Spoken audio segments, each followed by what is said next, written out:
IIM UPSC tuitions only in Tirumala IAS institute Chaitanyapuri. Call చేసి ఇప్పుడే join అవ్వండి.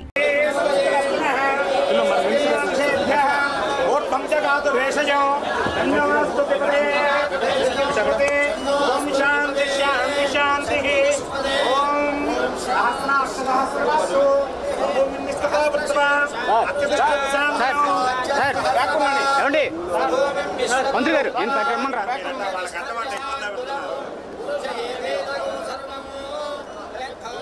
మన ఆంధ్రప్రదేశ్ ఇండస్ట్రియల్ పవర్ హౌస్ గా మారడం మీకు ఎంత ఆనందంగా ఉంది? ఒక్కసారి మీ అల్లర్ల రూపంలో, మీ కేరింతల రూపంలో వినిపించవలసిందిగా కోరుకుంటున్నాను. ఈ ప్రతిష్టాత్మకమైన ప్రాజెక్ట్ ద్వారా, ఈ ఎంటైర్ ప్రాజెక్ట్ ద్వారా 2,50,000 మందికి ఉపాధి, ఉద్యోగం లభించబోతోంది. ఈ ప్రాజెక్ట్ ద్వారా కొన్ని కోట్ల సంపద, కొన్ని లక్షల కోట్ల సంపద సృష్టించడం జరగబోతోందండి. ఆ కోట్ల సంపద మన దేశ భవిష్యత్తుకి కూడా ఉపయోగపడబోతుంది.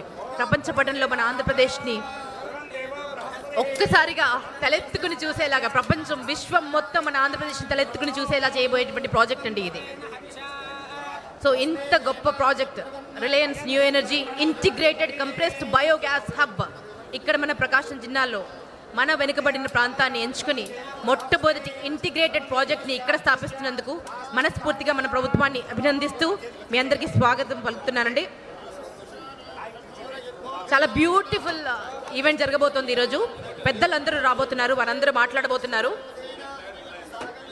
అండ్ ఈ ప్రాజెక్ట్ ద్వారా ఎన్ని లక్షల ఉద్యోగాలు సృష్టించబోతున్నాయో, దాని తర్వాత ఎలా కంటిన్యూ కాబోతుందో, ఎన్ని లక్షల కోట్లు మన రాష్ట్రానికి సంపదగా రాబోతోందో వివరించడానికి మన పెద్దలందరూ సిద్ధంగా ఉన్నారు.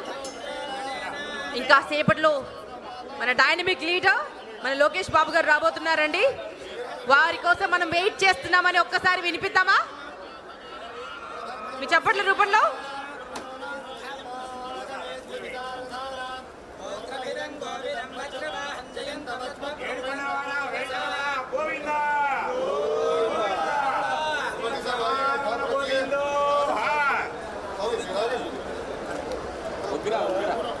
ఈ భూమి పూజ కార్యక్రమంలో దివి నుంచి భూమికి దేవతలు దిగి వచ్చినట్టు మీరంతా ఎక్కడెక్కడి నుంచో ఇన్ని లక్షల మంది, ఇన్ని వేల మంది, ఇన్ని లక్షల మంది మీడియా మాధ్యమాల ద్వారా వీక్షిస్తున్నారు. ఇన్ని వేల మంది ఇక్కడ ప్రజెంట్ అయ్యారు. మీ అందరికీ పేరు పేరున స్వాగతం పలుకుతున్నాం. మీరు ఎల్ఈడి స్క్రీన్ పైన చూడొచ్చండి, శంకుస్థాపన జరుగుతోంది. ఒక యజ్ఞానికి శ్రీకారం చుడుతున్నారు. సో మనస్ఫూర్తిగా మీరు వారిని అభినందించాలి. ఇంత ప్రెస్టీజియస్ ప్రాజెక్ట్ మన ఆంధ్రప్రదేశ్కి రావడం, ఒక తెలుగు బిడ్డగా, ఒక భారతీయ పుడిమిపై పుట్టినటువంటి బిడ్డగా గర్విస్తున్నాను నేను. ఇప్పటి వరకు మన జిల్లాల నుంచి చాలా రాష్ట్రాలకి ఉద్యోగ అవకాశాల కోసం యువత పరుగులు పెడుతోందని, ఇప్పటికీ పరుగులు పెడుతోందని, ఆ దారుణమైన పరిస్థితి నుంచి ప్రతి ఒక్కరూ కుటుంబంతో ఉంటూ దర్జాగా జీవితాన్ని జీవించాలని మన సీఎం సార్ ఎప్పుడు చెప్తుంటారండి.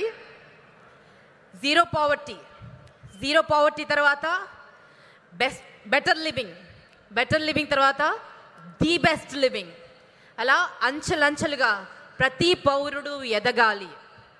తను మాత్రమే కాదండి, తనతో పాటు మొత్తం తను నమ్ముకున్న వాళ్ళందరూ, తను ఎవరికైతే ప్రజాప్రతినిధిగా ఉన్నారో వారందరూ సంక్షేమంతో ఉండాలి.